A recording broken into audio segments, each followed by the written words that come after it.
জাদুর মেকআপ। একটা গ্রামে একটা ছোট পরিবার বাস করত। একজন বৃদ্ধা মা তার মেয়ে নিতুকে নিয়ে থাকত। নিতু খুবই সুন্দরী এবং সংস্কারী মেয়ে ছিল। নিতুর মা খুবই অসুস্থ ছিল। একদিন তিনি হঠাৎ মারা গেলেন। নিতু খুব কান্নাকাটি করছিল। সে খুবই একা হয়ে গেল। নিতুর মামা মামি ওকে এসে বলল, মা, তুই চিন্তা করিস না, আজকে থেকে আমরা সবাই তোর পাশে থাকব। নিতুর মামা মামি খুব লোভী ছিল। তাদের নজর ছিল নিতুর সম্পত্তির ওপর।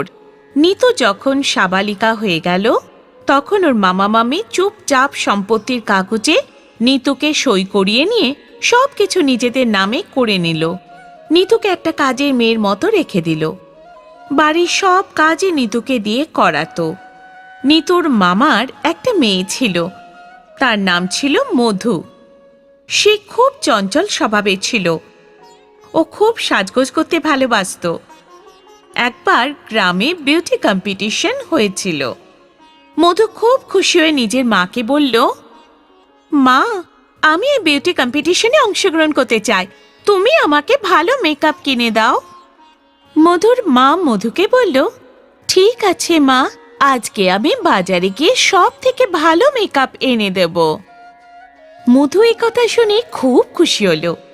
নিতু ওদের সব কথাই শুনছিল। শুনে নিতুর মনে হলো, যদি আমিও এই কম্পিটিশনে অংশগ্রহণ করি। নিতু মামিকে গিয়ে বলল, মামি, আমাকেও ভালো মেকআপ এনে দাও না, আমিও এই কম্পিটিশনে যোগ দেব। নিতুর মামি নিতুকে একটা জোরে থাপ্পড় মারলো আর বলল, তোর এত সাহস!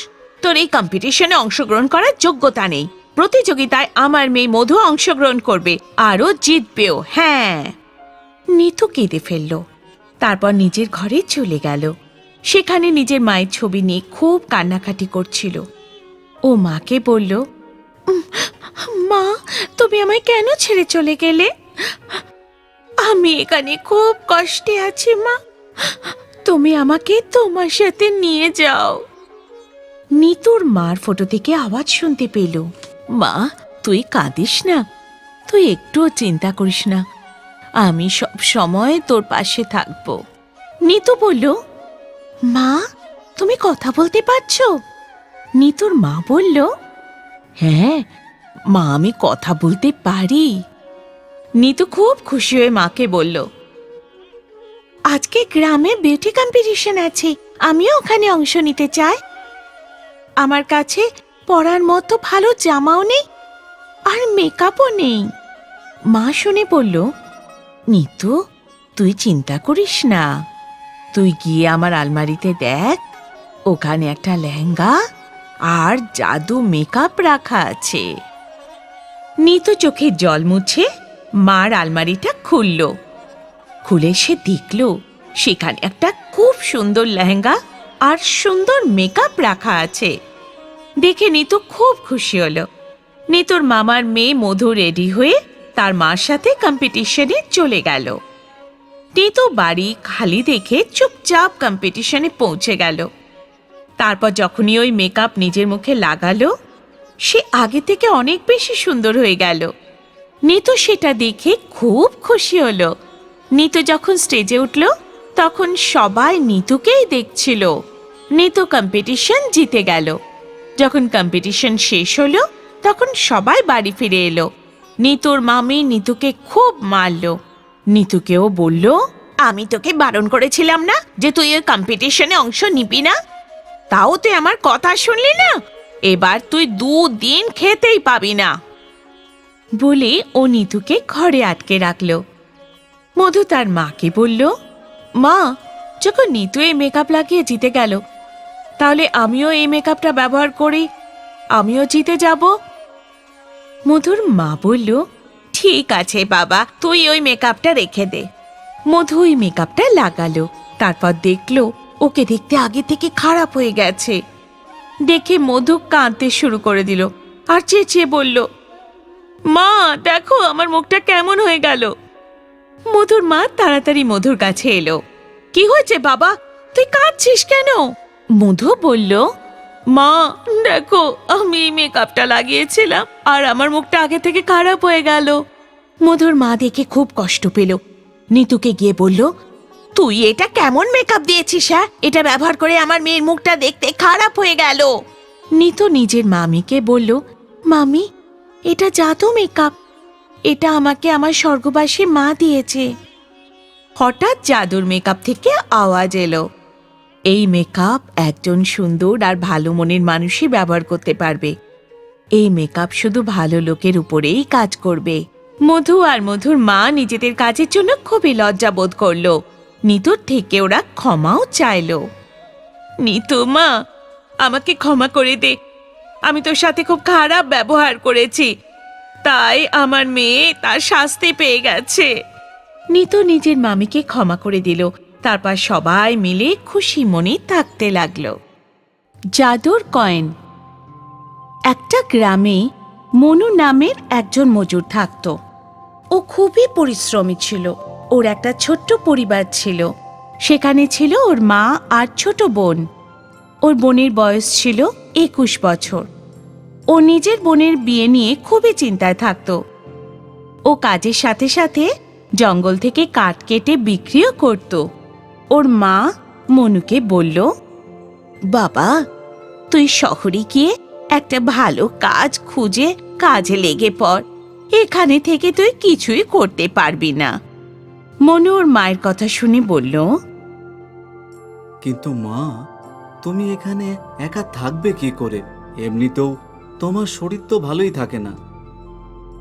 মনুর মা ওকে বলল, আমি ঠিক আছি, তুই শহরে যা আর আমার খেয়াল রাখার জন্য তোর বোন মিনা আছে তো, ও এখানে আমার দেখাশোনা করবে।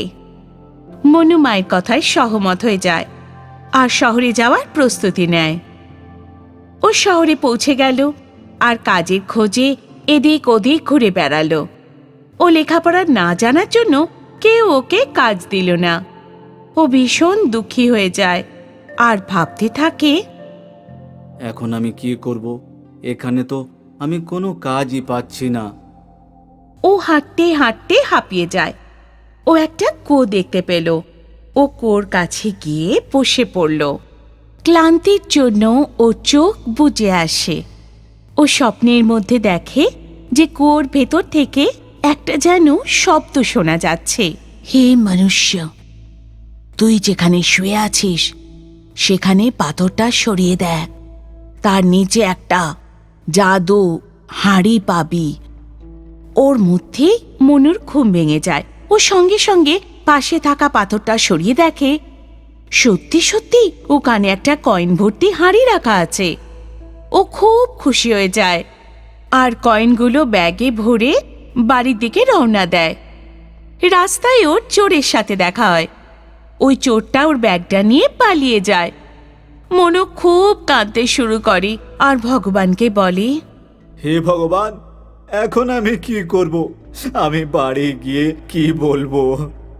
এর মধ্যেই ওই চোরটা পুলিশের হাত থেকে বাঁচার জন্য আবার মনুর কাছে ফিরে আসে। মনু ওর কাছ থেকে নিজের ব্যাগটা ছিনিয়ে নেয় আর ওকে পুলিশের হাতে ধরিয়ে দেয়। তারপর আনন্দ সহকারে ও নিজের বাড়ি ফিরে আসে। মনুর মা বলে যে, বাবা, তুই এত তাড়াতাড়ি চলে এসেছিস? এখনো তো 5 দিনও হয়নি তুই গেছিস। কি হলো বাবা, সবকিছু ঠিক আছে তো? মনু উত্তর দেয়, হ্যাঁ মা, সব ঠিক আছে। শহরে কেউ আমাকে কাজ দিতে রাজি হয়নি মা, কারণ আমি তো পড়াশুনো জানি না।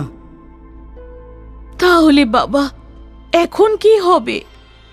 মনু বলে, মা, তুমি চিন্তা করো না, আমি সেখানে একটা জাদু কয়েন ভর্তি হাঁড়ি পেয়ে দেখেছি।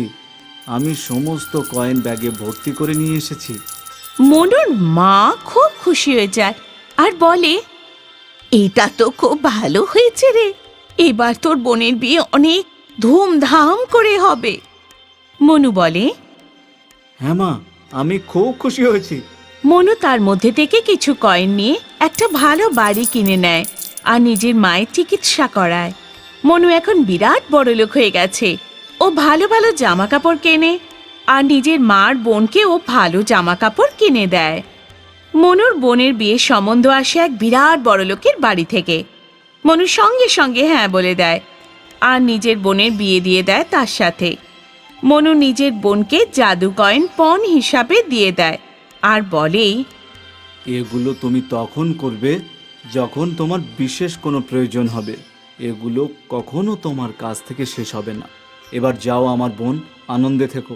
এই বলে মনু নিজের বোনকে বিদায় জানায় আরও আনন্দ সহকারে নিজের জীবন কাটাতে থাকে। তাহলে বন্ধুরা, এরকম গল্প দেখতে হলে আমাদের চ্যানেলকে সাবস্ক্রাইব করুন আর বেল আইকন প্রেস করুন, যাতে আপনার কোনো গল্প মিস না হয়। আবার গল্পে দেখা হবে। Bye bye.